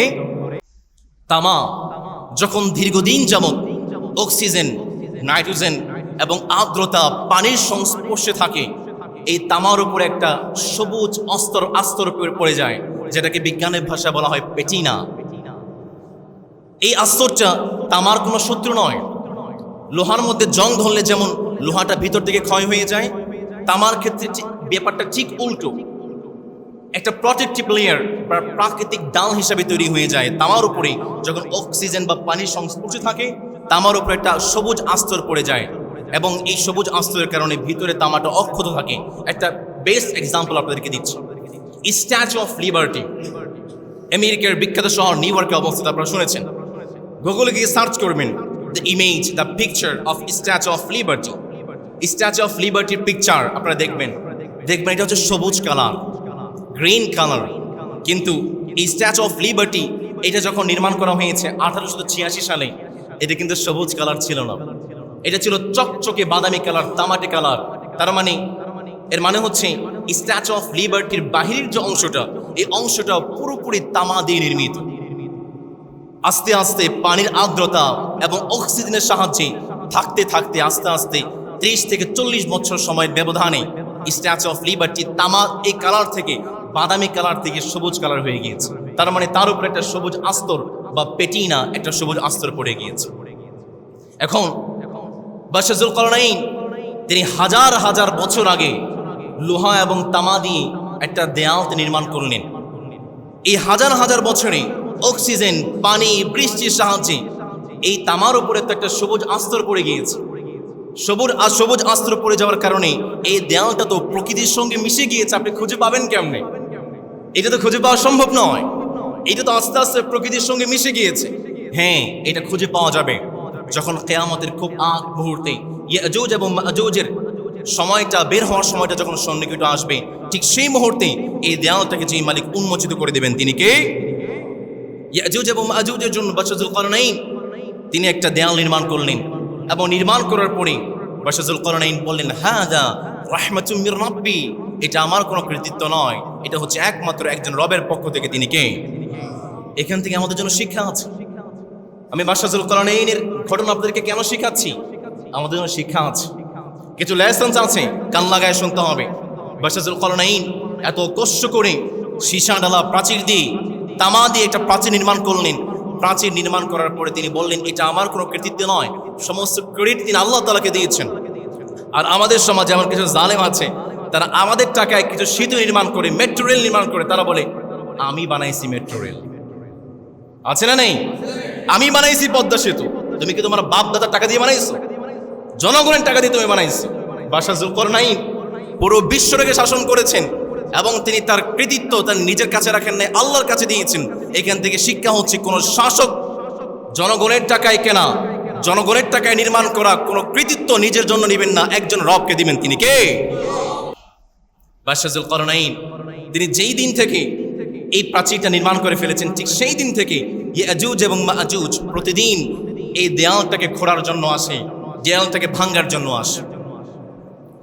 সেই কথাটাকে আমার রাসূল সুন্দর করে বললেন, যখন থেকে বাদশাহ যুলকারনাইন সীসা ডালা তামার প্রাচীর তিনি বানিয়ে ফেলেছেন। ঠিক সেই দিন থেকে ইয়াজুজ এবং মাজুজ এই প্রাচীরটা ভাঙ্গার জন্য আসে। ইয়াহফিরুনাহু কুল্লা ইয়াউম, প্রতিদিন তারা ভাঙ্গার চেষ্টা করে। ভাঙতে ভাঙতে যখন শেষ পর্যন্ত চলে যায়, অল্প একটু ভাঙ্গার জন্য বাকি আছে, এমন সময় সেই সর্দার বলে, চলো দেখি বাড়িতে চলে যাই, আগামীকাল এসে আবার ভাঙ্গার কাজগুলো করব। নবী করিম সাল্লাল্লাহু আলাইহি ওয়াসাল্লামের সাহাবী আবু হুরায়রা রাদিয়াল্লাহু তাআলা আনহু তিনি বললেন, নবী করিম সাল্লাল্লাহু আলাইহি ওয়াসাল্লাম বলেছেন, ইয়াজুজ এবং মাজুজ পরের দিন যখন আসে তারা দেখতে পায় আগের দেয়ালটা যেমন ছিল পরের দিন দেয়ালটা ঠিক তেমনই হয়ে গিয়েছে। আস্তে আস্তে পৃথিবী গড়াবে, সময় যাবে। দাজ্জালের ঘটনা আপনাদেরকে শুনিয়েছি। দাজ্জাল পৃথিবীতে আগমন করবে, ইমাম মাহদী আলাইহিস সালাম পৃথিবীতে আসবেন, ঈসা আলাইহিস সালাম সিরিয়ার দামেস্কের সাদা গম্বুজওয়ালা মসজিদের এসে ফেরেশতাদের সাহায্যে আসবেন। ঈসা আলাইহিস সালাম দাজ্জালকে হত্যা করবেন, ইমাম মাহদী আলাইহিস সালামকে সাথে নিয়ে। দাজ্জাল নিহত হয়ে যাবে, পুরো পৃথিবীটা শান্ত হয়ে যাবে। কয়েকদিন পরে আবার মালিক ঈসা আলাইহিস সালামকে জানিয়ে দিবেন, ঈসা রে আওহাল্লাহু ইলা ঈসা ইন্নী আখরাজতু ইবাদান লি লা ইয়াদালি লিআহাদিন বিকিতালিকুম। রব্বুল আলামিন ঈসা আলাইহিস সালামকে জানিয়ে দিবেন, ঈসা রে এখন আমি পৃথিবীতে এমন একটা সম্প্রদায়কে পাঠাবো, এমন একটা জাতিকে পাঠাবো যে জাতির বিরুদ্ধে তুমি ঈসা পর্যন্ত যুদ্ধ করে পারবা না। একটাবার চিন্তা করে দেখেন দাজ্জাল কতটা ভয়ঙ্কর হবে। কোন একটা জুমাতে আপনাদেরকে শুনিয়েছিলাম দাজ্জালের ফিতনা কতটা ভয়ঙ্কর হবে। সেই দাজ্জালকে ঈসা আলাইহিস সালাম হত্যা করবেন। সেই ঈসা আলাইহিস সালামকে আমার রব বলতেছেন, ঈসা রে এখন যে ইয়াজুজ মাজুজ পৃথিবীতে আগমন করবে, এই ইয়াজুজ মাজুজের বিরুদ্ধে তুমি ঈসা পর্যন্ত যুদ্ধ করে পারবা না। এই ইয়াজুজ এবং মাজুজ পৃথিবীতে কিভাবে আগমন করবে তার একটা ঘটনা আপনাদেরকে শুনি। রব্বুল আলামিন সূরাতুল আম্বিয়া এর 96 নম্বর আয়াতে সুন্দর করে বললেন, হাত্তা ইযা ফুতিহাত ইয়াজুজ ওয়া মাজুজ ওয়া হুম মিন কুল্লি হাদাবিন ইয়ানসিলুন। আল্লাহু আকবার। ইয়াজুজ এবং মাজুজ পাহাড় থেকে আস্তে আস্তে উচ্চভূমি থেকে আস্তে আস্তে পৃথিবীতে নেমে আসবে। ইয়াজুজ এবং মাজুজ তারা প্রতিদিন এই দেয়ালকে খোঁড়ার চেষ্টা করছে। একদিন খুঁড়ে যায়, পরের দিন আসে দেখে আগের মতো হয়ে গিয়েছে, কিন্তু কোনো একটা দিন ভুলে তাদের মুখ দিয়ে বের হয়ে যাবে, চলো বাড়ি চলে যায়, ইনশাআল্লাহ কালকে এসে আবার। কোন একটা দিন মুখ দিয়ে ইনশাআল্লাহ বলে ফেলবে। ইনশাআল্লাহ বলার কারণে তারা যখন পরের দিন আসবে তারা দেখবে যেখানে রেখে গিয়েছিলাম দেয়ালটা ঠিক সেখানেই আছে, এবং সেই মুহূর্তে ইয়াজুজ এবং মাজুজ পৃথিবীতে আগমন করবে। পড়ে আল্লাহু আকবার। ইনশাআল্লাহ, ইনশাআল্লাহ এটা অনেক বড় দামি একটা ওয়ার্ড। কোন একটা ওয়াদা করছেন, একটা অঙ্গীকার করছেন, অঙ্গীকারের পরে আপনি ইনশাআল্লাহ পড়বেন। একটা কাজ করছেন, ইনশাআল্লাহ পড়বেন। ইনশাআল্লাহ বলার কারণে সেই কাজটাকে যে মানে সহজ করবেন তিনি কে? Every time you feel like you cannot go on, you feel so lost that you are so alone, all you see is night and darkness all around. You feel so lost, you feel so lost, you can't see which way to go. Don't despair and never lose hope, 'cause Allah is always by your side. Inshallah, পড়েন, Inshallah, Inshallah, Inshallah, you'll find a way. পড়ে আল্লাহু আকবার। প্রত্যেকটা কাজে ইনশাআল্লাহ পারবেন তো ইনশাআল্লাহ। ইয়াজুজ এবং মাজুজ পৃথিবীতে আত্মপ্রকাশ করবে। রব্বুল আলামিন ঈসা আলাইহিস সালামকে জানিয়ে দিবেন, ঈসা রে পৃথিবীতে থাকার আর কোনো পরিস্থিতি নেই, তোমরা তুর পাহাড়ে গিয়ে আশ্রয় গ্রহণ করো। ঈসা আলাইহিস সালাম মুমিন বান্দাদেরকে নিয়ে তুর পাহাড়ে চলে যাবেন। ঈসা আলাইহিস সালাম তুর পাহাড়ে যখন আশ্রয় গ্রহণ করবেন, ইয়াজুজ এবং মাজুজের দুইটা দল, প্রথমবার একটা দল আত্মপ্রকাশ করবে, এবং তারা যখন আত্মপ্রকাশ করবে, আত্মপ্রকাশ করার সঙ্গে সঙ্গে কাস্পিয়ান সাগর, তার মানে সি অফ গ্যালিলির পানিগুলো এক ঢুকে তারা সাবার করে ফেলবে। পরবর্তী দল যখন আসবে, তারা যখন কাস্পিয়ান সাগরটা অতিক্রম করার চেষ্টা করবে, তারা বলবে এইখানে কোনো সাগর ছিল নাকি। এমন ভাবে কাস্পিয়ান সাগরের সমস্ত পানিগুলো তারা সাবার করে ফেলবে, পান করে ফেলবে। নবী করিম সাল্লাল্লাহু আলাইহি ওয়াসাল্লাম জানালেন, ইয়াজুজ এবং মাজুজ যখন পৃথিবীতে আগমন করবে, পুরো পৃথিবীতে ধ্বংসযজ্ঞ চালাবে, পুরো পৃথিবীতে ফিতনা ফাসাদ চালাবে, লুটতরাজ করবে, মানুষের উপরে জুলুম করবে। ঈসা আলাইহিস সালামকে এবং মুমিন বান্দাদেরকে তোর পাহাড়ে অবরুদ্ধ করে ফেলা হবে। পুরো পৃথিবীতে ভয়ঙ্কর একটা দুর্ভিক্ষ চলে আসবে। নবীজি জানিয়েছেন কেমন ভয়ঙ্কর দুর্ভিক্ষ জানো নাকি? আজকের বাজারে একটা গরুর মাথা তখনকার সময়ে লক্ষ লক্ষ টাকা দামের হয়ে যাবে। এমন ভয়ঙ্কর দুর্ভিক্ষ চলে আসবে, পুরো পৃথিবীতে ইয়াজুজ এবং মাজুজ তাণ্ডব চালাবে। এমন সময় ঈসা আলাইহিস সালাম তার মুমিন বান্দাদেরকে নিয়ে দুহাত তুলে রবের কাছে দোয়া করবেন, মালিক আর তো পারছি না, খোদার কষ্ট তো আর সহ্য হয় না, মালিক দয়া করে মায়া করে ইয়াজুজ এবং মাজুজের এই বিশাল ভয়ঙ্কর তাণ্ডব নীলা থেকে আমাদেরকে হেফাজত করেন রব্বুল আমিন। এমন সময় ঈসা আলাইহিস সালাম তো একজন নবী, ঈসা আলাইহিস সালাম যখন দোয়া করবেন, ঈসার দোয়াটাকে যেই মালিক কবুল করবেন তিনি কে? ঈসা আলাইহিস সালাম যখন দোয়া করবেন, আমার দিকে তাকান, ইয়াজুজ এবং মাজুজের খাড়ের মধ্যে ঠিক এই জায়গায় একটা ফোঁড়া হবে, সেইখানে পোকা হবে এবং সেই ফোঁড়ার কারণে পুরো পৃথিবীতে যত ইয়াজুজ মাজুজ আছে সমস্ত ইয়াজুজ মাজুজ মৃত্যুবরণ করবে। আল্লাহু আকবার। পুরো পৃথিবীর সমস্ত ইয়াজুজ এবং মাজুজ মৃত্যুবরণ করে ফেলবে। আমার রব ঈসা আলাইহিস সালামকে বলবেন, ঈসা এবার তুমি তুর পাহাড় থেকে নেমে আসো। ঈসা আলাইহিস সালাম যখন তুর পাহাড় থেকে নেমে আসবেন, একটু খেয়াল করুন আমার দিকে, এই যে আমি যেই জায়গাতে বসে আছি আমার থেকে আমার ভাইয়ের কিছু পার্থক্য আছে, কিছু জায়গা আছে। নবীজি বললেন ঈসা আলাইহিস সালাম যখন তুর পাহাড় থেকে পৃথিবীতে নেমে আসবেন, এক বিগত পরিমাণ জায়গা কোনো লাশ ছাড়া কোনো কিছু দেখতে পারবেন না। পুরো পৃথিবীটা দুর্গন্ধ হয়ে যাবে, ইয়াজুজ এবং মাজুজের লাশ পচে গলে দুর্গন্ধ হয়ে গিয়েছে, পুরো পৃথিবীটা বসবাসের অযোগ্য হয়ে যাবে। ঈসা আলাইহিস সালাম দোয়া করবেন, মালিক ইয়াজুজ মাজুজের এই দুর্গন্ধ পচা লাশ থেকে আমাদেরকে হেফাজত করেন। আল্লাহ তাআলা উটের ঘাড়ের মতো একটা পাখি, বড় বড় পাখি পৃথিবীতে পাঠিয়ে দেবেন এবং সেই পাখিগুলো ইয়াজুজ এবং মাজুজের লাশগুলোকে একটা নির্দিষ্ট স্থানে নিয়ে ফেলাবেন। আল্লাহ তাআলা পুরো পৃথিবীতে মুষলধারে বৃষ্টি দেবেন, পুরো পৃথিবীতে বৃষ্টি হবে, পুরো পৃথিবীটা ধুয়ে পাক সাফ হয়ে যাবে। ঈসা আলাইহিস সালাম দোয়া করবেন, মালিক পুরো পৃথিবীতে দুর্ভিক্ষ চলে এসেছিল, আপনি দয়া করে মায়া করে বরকত দিয়ে দেন। আল্লাহ তাআলা পৃথিবীর জমিনটাকে বরকতময় করে দেবেন। একটা ডালিমের মধ্যে আল্লাহ তাআলা এমন পরিমাণ বরকত ঢেলে দিবেন, একটা পুরা গোষ্ঠী, একটা পুরা জাতি পেট ভরে সেই ডালিমটা খেতে পারবে। একটা বকরির দুধের মধ্যে আল্লাহ তাআলা এমন পরিমাণ বরকত দিবেন, একটা বকরির দুধ পুরা একটা জাতি খেতে পারবে। একটা গরুর মধ্যে আল্লাহ তাআলা এত পরিমাণ বরকত দিবেন, একটা গরুর দুধ পুরো একটা গোষ্ঠীর জন্য যথেষ্ট হয়ে যাবে। আল্লাহু আকবার। ঈসা আলাইহিস সালাম পুরো পৃথিবীতে আসবেন।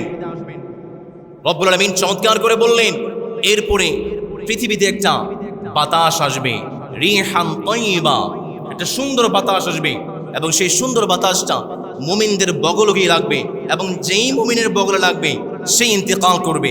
পুরো পৃথিবীতে মুমিনরা ইন্তেকাল করবে, পৃথিবীতে আর কোনো মুমিন থাকবে না, কোনো ভালো মানুষ থাকবে না। শিরারুন নাস, এরপরে শুধু বেঁচে থাকবে শুধু ফাসিক, ফুজ্জার, পাপিষ্ট, অত্যাচারী এবং জালিমরা। নবীজি বললেন ফাআলাইহিম তাকুমুস সাআ, এবং সেই পাপিষ্ট অত্যাচারী মানুষদের উপরে কিয়ামত চলে আসবে। এভাবে পৃথিবীতে কিয়ামত চলে আসবে। প্রিয় ভাইয়েরা, আমি আপনাদের কাছে বাদশাহ যুলকারনাইনের ঘটনা শুনিয়েছি।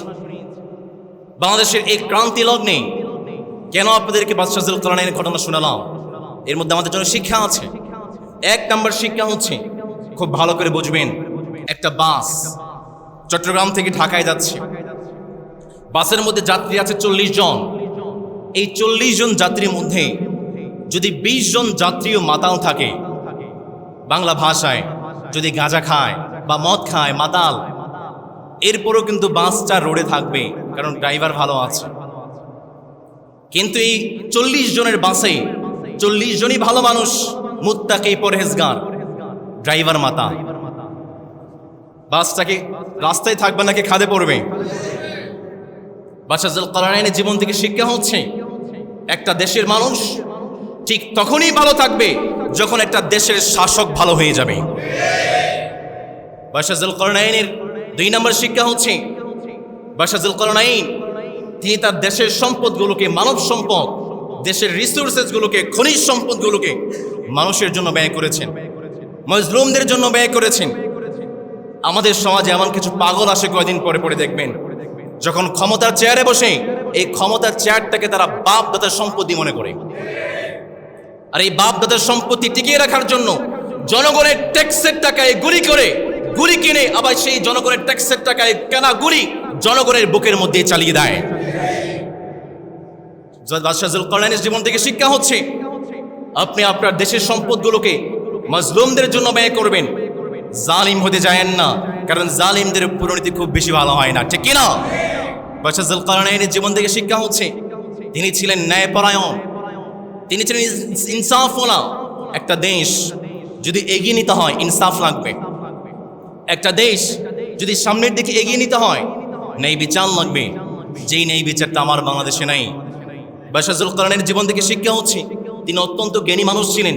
একটা বার চিন্তা করে দেখেন, তিনি প্রথমে লোহা দিয়েছেন, লোহার উপরে তামা দিয়েছেন, যেন লোহা তো পানির সংস্পর্শে আসলে বৃষ্টি আসলে জং ধরে যায়, কদিন পর নষ্ট হয়ে যাবে, তামা তো জং ধরে না। এই বুদ্ধি তার মাথায় কিভাবে আসলো আমি বুঝতে পারি নাই, এখন পর্যন্ত আমার মাথায় আসে নাই। তিনি কতটা জ্ঞানী ছিলেন এবং তিনি কতটা পরিকল্পনা নিয়ে কাজ করেছেন। সুতরাং একটা দেশ যদি এগিয়ে নিতে হয় পরিকল্পনা ওয়াইজ কাজ করতে হবে। আমার দেশের পরিকল্পনা কেমন জানেন?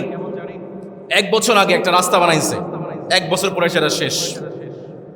আমার দেশের পরিকল্পনা হচ্ছে, কিছু লুটেরা বদমাশ চোর আছে যারা ব্রিজ তৈরি করতে রডের বদলে বাঁশ ঢুকায় দেয়। আমার দেশের পরিকল্পনা হচ্ছে, আমার দেশ চোর চারটায় ভরে গিয়েছে, সুযোগ পাইলেই দেশের টাকা মেরে দিয়ে বেগম পাড়ায় বাড়ি বানাতে চায়। বাদশাহ যুলকারনাইন তিনি পরিকল্পনাকারী ছিলেন, অত্যন্ত জ্ঞানী মানুষ ছিলেন। সুতরাং দেশটাকে যদি এগিয়ে নিতে হয় জ্ঞানী শাসক লাগবে, পরিকল্পনা ওয়াইজ দেশটাকে এগিয়ে নিতে হবে। সর্বশেষ প্রিয় ভাইয়েরা, বাদশাহ যুলকারনাইন তিনি এত বড় বাদশা ছিলেন, এত বড় ক্ষমতাধর ছিলেন, এরপরও তিনি একজন রবের উপরে ভরসা রাখতেন। তিনি কে? সম্মানিত প্রিয় ভাইয়েরা, আমরা আল্লাহর কাছে দোয়া করছি, আল্লাহ তাআলা আমাদেরকে একটা ইনসাফওয়ালা, ন্যায় বিচারওয়ালা, সুন্দর সমৃদ্ধ দেশ, সমৃদ্ধ কল্যাণকর একটা দেশ গঠন করার তৌফিক দিন, সুযোগ দিন, আমরা পড়ি আমিন। সম্মানিত প্রিয় ভাইয়েরা, কয়েকটা সতর্কবার্তা আপনাদের জন্য আছে। গতকালকে তো আমি আপনাদের কাছেই ছিলাম, রাত 8:30টার সময় হঠাৎ করে আমার বাবার কাছে একটা কল গিয়েছে। আমার বাবা হার্টের পেশেন্ট, আমার বাবা একটা মাদ্রাসার প্রিন্সিপাল হিসেবে দায়িত্ব পালন করছে। তার কাছে একটা কল গিয়েছে। কলের এই পাশে যিনি আছেন, অপর পাশে বাবা আছেন, এই পাশে যিনি আছেন তিনি কথা বলছেন, পাশাপাশি একটা পুলিশের সাইরেন বাজতেছে। তো তিনি ফোন দিয়ে বলতেছেন, আপনার ছেলের তো অত্যন্ত ভালো মানুষ, কিন্তু তিনি একটা অকারেন্স করেছেন, আমরা তাকে ধরে ফেলেছি, এখন যদি বাঁচাতে চান কিছু টাকা পয়সা লাগবে। আমার বাবা তো অত্যন্ত সহজ সরল মানুষ, হার্টের পেশেন্ট, ঘাবড়ে গিয়েছেন। গতকাল রাতে 8:30টার সময় ঘটনা, ঘাবড়ে গিয়েছেন। আমি তখন সালাতে ছিলাম, বারবার ফোন দিয়েছেন, আমি ফোনটাও ধরতে পারি নাই। দেখেন কি পরিকল্পনা। সর্বশেষ বাবা অত্যন্ত ঘাবড়ে গিয়েছেন, আর একটু বেশি সময় নিলে হয়তো বাবা বড় কোনো অ্যাক্সিডেন্ট হয়ে যেতে পারত। তো এই ক্ষেত্রে আমি আবার এক্সপিরিয়েন্স, আমি এই বিষয়টা আগে থেকেই জানি। আমি আমার ওয়াইফকে বলে রেখেছিলাম, এমন কিছু হতে পারে, তুমি কিন্তু অবশ্যই সাপোর্ট দিবা। তো আমার ওয়াইফ তিনি বাবার কাছে ছিলেন, যখন তিনি শুনতে পেয়েছেন তিনি ফোনটা নিয়ে ফোনটা কেটে দিয়েছেন। আমি আমার ভাইদের কাছে ঘটনা এই জন্যই বললাম, অনেক বাবাদের সন্তানরা বাহিরে থাকে, ঢাকায় থাকে, অনেক জায়গায় থাকে, বাবারা সতর্ক থাকবেন। স্ক্যাম, বিভিন্ন ফ্রড কল চলে আসে, আপনাকে ভয় দেখাবে, ভয় দেখে টাকা নেবে, অপর পাশ থেকে পুলিশের সাইরেন বাজবে। অবশ্যই এই স্ক্যাম থেকে আপনারা বেঁচে থাকার চেষ্টা করবেন। সম্মানিত প্রিয় ভাইয়েরা, ঈদ উল আজহা আপনারা গরু গোশত খেয়েছেন? খান নাই কে কে দেখি? গরু গোশত খান নাই? সবাই খেয়েছেন? মাশাআল্লাহ। এই ঈদ উল আজহাকে বলা হয় বকরি ঈদ বা গরুর ঈদ। আমরা সবাই গরু গোশত খেয়েছি। গরু গোশত আমরা কেন খাই? গরুর গোশতের মধ্যে আল্লাহ তাআলা এমন 5টি উপাদান দিয়েছেন, যে 5টি উপাদান অন্য কোনো গোশতের মধ্যে নাই। সুবহানাল্লাহ পড়বেন না? 1 নাম্বার, আল্লাহ তাআলা গরুর গোশতের মাঝে ক্রিয়েটিন দিয়েছেন, যে ক্রিয়েটিন আমাদেরকে কাজ করতে সহযোগিতা করে, আমাদেরকে অ্যাক্টিভ রাখে, আমাদেরকে উদ্যম রাখে, আমাদেরকে সাহস যোগায়, আমাদেরকে কাজ করতে উদ্যমতা যোগায়, সাহস যোগায়। এই ক্রিয়েটিন আমাদের শরীরের জন্য অত্যন্ত গুরুত্বপূর্ণ। International society of sports nutrition তাদের গবেষণায় এসেছে, beef is one of the richest natural dietary sources of creatine. সুতরাং যারা গরু গোশত খাচ্ছেন, এই গরু গোশত আমাদেরকে কর্মক্ষম রাখতে সহযোগিতা করে, অ্যাক্টিভ রাখতে সহযোগিতা করে। এই গরুর গোশতের মধ্যে আছে হিম আয়রন, যে হিম আয়রন মানুষের পেটটা খুব সহজেই হজম করতে পারে, এবং এই হিম আয়রন মানুষের শরীরের জন্য অত্যন্ত গুরুত্বপূর্ণ, যেটা চিকেন কিংবা মাছ কিংবা বকরির গোশতের মধ্যে এটা নাই। ন্যাশনাল ইনস্টিটিউট অফ হেলথের মধ্যে এসেছে heme iron from red meat is highly bioavailable. সুতরাং এই হিম আয়রন আমাদের শরীরের জন্য অত্যন্ত গুরুত্বপূর্ণ। 3 নম্বর, গরুর গোশতের মধ্যে আছে ভিটামিন B2A, ভিটামিন B12, এবং এই ভিটামিন B12 আমাদের মস্তিষ্ক সতেজ রাখতে সহযোগিতা করে, আমাদের স্নায়ুগুলো, আমাদের অঙ্গ প্রত্যঙ্গগুলো অ্যাক্টিভ রাখতে সহযোগিতা করে। Harvard TH Chan school of public হেলথের রিসার্চ এসেছে বিফ আর excellent source of vitamin B12। গরুর গোশতের মধ্যে আল্লাহ তাআলা কার্নোসাইন এবং টাউরাইন রেখে দিয়েছেন। কার্নোসাইন এবং টাউরাইন একজন মানুষকে জীবিত রাখতে এবং কর্মক্ষম রাখতে অত্যন্ত সহযোগিতামূলক কাজ করে। এবং গরুর গোশতের মধ্যে 5 নম্বর উপাদান হচ্ছে CLE, কনজুগেটেড লিনোলিক অ্যাসিড, যে অ্যাসিডটা আপনার শরীরের জন্য অত্যন্ত গুরুত্বপূর্ণ। আল্লাহ তাআলা গরুর গোশতের মধ্যে এমন 5টি উপাদান রেখে দিয়েছেন, এই 5টি উপাদান আপনার শরীরের মধ্যে নাই, আপনি জটিল জটিল রোগের মধ্যে ভুগবেন। এই জন্য বিজ্ঞান জানিয়েছে গরুর গোশত মানুষের জন্য অনেক বড় নিয়ামত। সম্প্রতি কলকাতায় কোরবানিগুলোকে নিষিদ্ধ করে দেওয়া হয়েছে। ভাইয়েরা, যারা কোরবানি করেছেন, যারা গরু গোশত খাবেন, একটা বার কলকাতার পশ্চিমবঙ্গের মুসলমানদের কথা স্মরণ রাখেন। সেখানে ঈদের সালাতের জন্য পর্যাপ্ত জায়গা দেওয়া হয় নাই। যারা গরু জবাই করতে গিয়েছে তাদেরকেও ধরে নিয়ে যাওয়া হয়েছে, অনেক সময় অ্যারেস্ট করা হয়েছে। পশ্চিমবঙ্গের বিভিন্ন কোর্ট, হাইকোর্ট আপিল করেছে, হাইকোর্ট রায় দিয়েছে গরু জবাই না করলে এই ঈদ উল আজহার মধ্যে কোনো ইফেক্ট হয় না। অনেক সময় প্রশ্ন আসে, আমরা কেন গরু জবাই করি, বকরি কেন নয়? আমাদের মুসলমানদের মধ্যে এমন কিছু সুশীল আছে, যে সমস্ত সুশীলরা বলে গরু তো হিন্দুদের জন্য একটা সেন্সিটিভ জায়গা, হিন্দু ভাইদের একটা সেন্সিটিভ ইস্যু, তো আমরা গরু বাদ দিয়ে ছাগল জবাই করি, অসুবিধা কোথায়? এরকম একটা যুক্তি কিছু সুশীল দাঁড় করাতে চায়।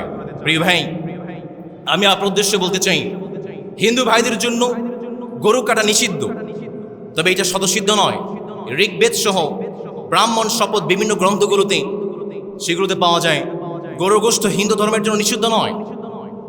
হিন্দু ধর্মে আগের মানুষ, ব্রাহ্মণরা গরু গোশত খেয়েছে। যখন অতিথি আসতো সেখানে গরুর গোশত জবাই করে খাওয়ানো হতো। বর্তমান সমাজে অহিংসা একটা মতবাদ তৈরি হয়েছে, এবং যার কারণে হিন্দু ভাইয়েরা এখান থেকে বেঁচে থাকেন। আপনাদের ধর্মে গরুর মাংস জবাই করা, গরুর গোশত খাওয়া, এটা আপনাদের ধর্মে নিষিদ্ধ, কিন্তু আমাদের ধর্মে আল্লাহ তাআলা এটাকে সিদ্ধ করেছেন, আমাদের জন্য জায়েজ করেছেন। আমরা কেন করব না? আপনার ধর্ম আপনার কাছে, আমার ধর্ম আমার কাছে, আপনি কেন আপনার ধর্মকে আমার ধর্মের উপর চাপিয়ে দিতে যাচ্ছেন? সমাজে প্রিয় ভাইয়েরা, অথচ মজার ব্যাপার দেখেন, বিশ্বে গরুর মাংস রপ্তানিতে ইন্ডিয়া হচ্ছে চতুর্থ, এবং ইন্ডিয়ান সরকার ইন্ডিয়ার জনগণদেরকে বিভিন্ন লোন দেয়, প্রণোদনা দেয়, যেন তারা গরু পালে এবং তারা কোরবানি বিভিন্ন উৎসবগুলোতে তারা গরু জবাই করে, গরু বিক্রি করে তারা বিশাল অঙ্কের প্রফিট করতে পারবে। সম্প্রতি কলকাতায় এবং পশ্চিমবঙ্গে যখন গরু জবাই করা নিষিদ্ধ করা হয়েছে, হিন্দু ভাইরাও পড়েছে বড্ড বিপদে। 10 লক্ষ টাকা লোন নিয়ে তারা গরু করেছে, সবগুলো লস। সুতরাং আমরা শান্তিপ্রিয় জাতি, ইসলাম মানে শান্তি, আমরা কোনো বিশৃঙ্খলা চাই না। হিন্দু ধর্মের বা কলকাতার যে আইনটা বর্তমানে বলবৎ করা হয়েছে, এই আইনটা 1950 সাল থেকে আছে। 1950 সাল থেকে আজকে 2026 সাল পর্যন্ত এই আইনটা কার্যকর করা হয় নাই। হঠাৎ করে ঈদ আজহার আগে বিজেপি সরকার গিয়ে কেন এই আইনটাকে কার্যকর করা হলো, এইটার বুঝতে আর আমাদের বাকি নাই। তারা একটা বিশৃঙ্খলা, একটা ঝামেলা তৈরি করতে চায়। আমরা বার্তা দিতে চাই, আমরা মুসলমান, আমরা শান্তিপ্রিয় জাতি, আমরা বিশৃঙ্খলা কখনো চাই? তোমাদের ধর্ম তোমাদের কাছে, আমাদের ধর্ম আমাদের কাছে। সমাজে প্রিয় ভাইয়েরা, কোরবানির ঈদ আসলে আমরা এত পরিমাণে মাংস খাই, হসপিটালগুলোতে দৌড়াতে হয়। পেট ফাঁপা, বদহজম, গ্যাস্ট্রিক, যাদের পাইলসের সমস্যা আছে, কোষ্ঠকাঠিন্য আছে, এই রোগগুলো বেড়ে যায়। প্রিয় ভাইয়েরা, যারা গোশত খাবেন তাদের জন্য আমার 6টা টিপস আছে। আপনি যেন এই শারীরিক জটিলতা থেকে এবং রোগ বালাই থেকে বাঁচতে পারেন, এই 6টা টিপস আপনারা মেনে চলবেন। 1 নম্বর, গরু গোশত খাবেন, নিয়ামত, কম কম খাবেন। বসছেন একটা বাটি নিয়ে, এক বসায় এক বাটি সাবার করে ফেললেন না, আপনি অসুস্থ হয়ে যাবেন। কম কম খাবেন, বেশি পরিমাণে খাবেন না, অল্প অল্প খাবেন, কিছুক্ষণ পর পরে খাবেন। কারণ বেশি গোশত খেলে এটা আপনার পেট হজম করতে পারে না, অত্যন্ত প্রেশার পড়ে যায়। 2 নাম্বার, আপনি যখন গোশতগুলো খাচ্ছেন গোশতের সঙ্গে সঙ্গে শাক সবজি রাখবেন, কিছু ভেজিটেবল রাখবেন, সালাদ রাখবেন, শশা রাখবেন, লেবু রাখবেন, টমেটো, গাজর, এই বিষয়গুলো গোশতের সঙ্গে সঙ্গে আপনি খাবেন। 3 নাম্বার, আপনি যখন গরু গোশতগুলো খাচ্ছেন, গরু গোশত খাওয়ার পরে আমাদের সমাজে একটা ট্রেডিশন হয়ে গিয়েছে পেপসি খাইতে হয়, 7 আপ। এটা না খাইলে যেন গরু গোশত খাইছি বলে মনে হয় না, আছে না নাই? কিন্তু আপনি যখন গরু গোশত খাইলেন, রিসার্চ বলতেছে আপনি গরু গোশত খাইছেন পরে আপনি পেপসি খাইছেন, আপনার পেটের মধ্যে বদহজম হবে। আপনি গরু গোশত খাওয়ার পরে একটু গরম পানি খাবেন। এই গরম পানি চর্বি কাটতে এবং হজম করতে আপনার পেটকে সহযোগিতা করবে। 4 নম্বরে, যদি আপনার বদহজম হয়ে যায় বা আপনার পেট ফাঁপা হয়ে গিয়েছে, গ্যাস হয়ে গিয়েছে, আপনি সামান্য একটু কুসুম গরম পানি করবেন। সেই গরম পানিতে আপনি সামান্য একটু লেবুর রস দিবেন, জিরা গুঁড়া দিবেন, সামান্য একটু আদার রস দিবেন, মিক্স করে খাবেন। আশা করা যায়, বিজ্ঞান জানাচ্ছে আপনার পেটটা ক্লিয়ার হয়ে যাবে। 5 নম্বর, আমাদের সমাজে একটা বড্ড অসুখ আছে, খাওয়ার পরে আমাদের সমাজে একটা প্রচলিত কথা আছে, খাই হুতি যাই, খাওয়ার পরে শুয়ে যায়, কোনো ব্যায়াম নাই, কোনো হাঁটা চলা নাই। বিজ্ঞান বলছে আপনি যদি খেয়ে শুয়ে যান আপনার শরীরে বিভিন্ন কমপ্লিকেশন তৈরি হয়ে যাবে, আপনি জটিল জটিল রোগে ভুগবেন। সুতরাং যারা গরু গোশতগুলো খাচ্ছেন ঈদের দিনগুলোতে মেহমানদের বাড়িতে যাচ্ছেন, খাওয়ার পরে কমপক্ষে 15 থেকে 20 মিনিট হাঁটবেন, না হয় কিন্তু নিশ্চিত আপনি অসুস্থ হয়ে যাবেন। আমার কথাগুলো মানবেন না, অসুস্থ হয়ে যাবেন। কমপক্ষে 15 থেকে 20 মিনিট আপনি হাঁটবেন। সর্বশেষ, যাদের পাইলসের সমস্যা আছে, কোষ্ঠকাঠিন্য আছে, অবশ্যই আপনারা যখন গরুর মাংসগুলো খাবেন, গরু গোশতগুলো খাবেন, অবশ্যই তার সঙ্গে পেঁপে খাবেন অথবা পেঁপের সঙ্গে কলা খাবেন। আশা করা যায় আল্লাহ তাআলা আপনাকে সমস্ত রোগ বালাই থেকে হেফাজত করবে। আমরা পড়ি ইনশাআল্লাহ। সম্মানিত প্রিয় ভাইয়েরা, আমরা যে কথাগুলো বলেছি আল্লাহ তাআলা যেন আমাদের কথাগুলো আমল করার তৌফিক দেন, আমরা পড়ি আমিন। সর্বশেষ কথা আমার ভাইয়েরা, যে সমস্ত ভাইয়েরা গরু জবাই করেছেন, গরু কিনেছেন, ছাগল কিনেছেন, যদি সেই গরুগুলো আশেপাশের কোনো পরিচিত মানুষদের থেকে কিনে থাকেন, ঈদ আজহা তো শেষ হয়ে গিয়েছে, এই দিনগুলোতে আপনি সেই মানুষের একটু খোঁজ নেবেন। আসল স্যাক্রিফাইস, আসল কুরবানি তো করে তারা যারা কষ্ট করে গরুগুলো লালন পালন করে গরুগুলো কুরবানি করে দেয়, বিক্রি করে দেয়। আমার আপনার তো কোনো কষ্ট নাই, গরু কিনেছেন, যেখানে কিনেছেন সেখানে রাখলেন, আপনার বাসায় রাখার জায়গা নাই, কি করবেন? যেখানে কিনেছেন সেখানে রাখলেন, সেখানে বড় হয়েছে, সেখানে তারা ঘাস খাইয়েছে, কোরবানির দিন সকালে আপনি জমাই করে দিয়েছেন, আপনার কোনো কষ্ট নাই। কিন্তু যে লালন পালন করেছে, কষ্ট করে ঘাস কেটেছে, খাবার খাইয়েছে, তার বড্ড কষ্ট হয়ে যায়। সুতরাং কোরবানির দিনগুলোতে অবশ্যই আপনারা সেই সমস্ত মানুষের খোঁজ খবর নেবেন। আমরা পড়ি ইনশাআল্লাহ।